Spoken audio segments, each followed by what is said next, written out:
ипостаси, two hypostases, часть первая, part 1. This is translation by Shkrobius of my poem,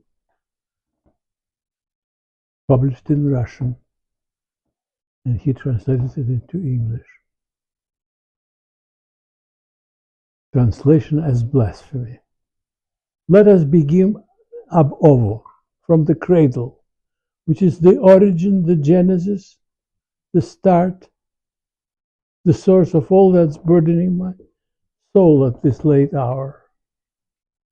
I would not be deceitful, furtive, sly, like a barefaced liar, faker, maladroit, Prevaricator, fabricator, crook.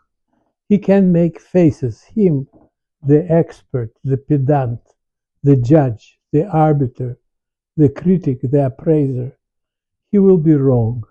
Alas, you're like him too, a hypocrite, a bigot, a Tartuffe. So stop that grumbling, railing, chiding, complaining. Time to quit, to part the ways, to bid farewell, finish, and withdraw. Thus to the point, in that inceptive cradle, there was a child, a tot, a fruit of loins, a baby boy, a weeny bairn, a tyke, that had both good and evil intertwined in his emerging self. An adulterated shrink might have called such a condition a disorder.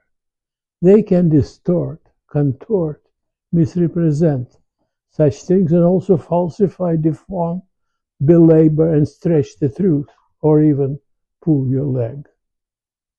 We won't be wasting time on their malicious gossip.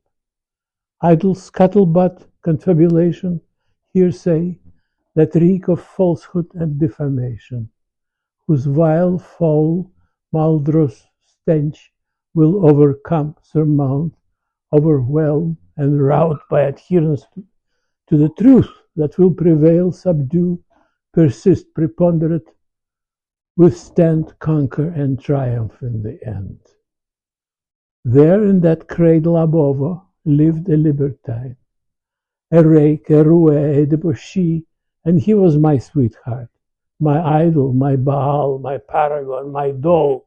He was my dear, darling, my beloved, my precious, my flame, the vessel of my passion, in which capacity he was the foundation, the bedrock, and the cornerstone of mine, a pillar standing on the fundament uncracked. He was good-looking, comely, dishy, fair, attractive, genteel, and handsome, and at that he had a temper that was gentle, mellow, benign, smooth, mild, supremely delicate, and full of unpretentious grace, humility, and humbleness.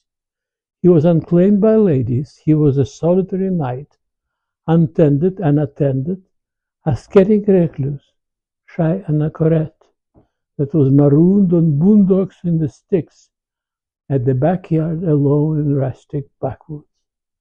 I swear we made the perfect match of peaceful and harmonious disposition,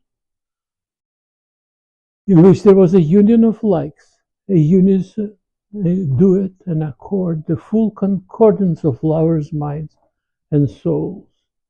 All meals were happy meals at our dinner table, as we consumed, ate, devoured, abundant meats, fish, fowl, victuals, foodstuff that he enjoyed. He was a gastronome. Epicurean feasts, repasts, banquets, and orgies. He was acquainted with as the excess in food and drink in the explosive combination with cloistered life aren't puzzling, enigmatic, but common, ordinary, frequent, widely shared. And did I love him for this very trait?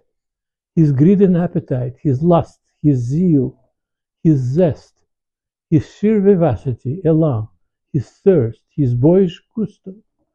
It was only natural that I devoted all my tender, loving care to him. He was my charge, my onus. He became the focus of my world, the fulcrum of my visage, and forethoughts and worries and fancies, all was for him. And so pray tell me, where should I be pointing the accusing finger? Who is the one to blame and to impeach? What should I hope for? What should I pretend? Whom should I blaspheme, to what dismal end? Where should I turn for quiet and consolation? Whom to accuse? Whom fault and whom arraign? This is the first part, the end of the first part of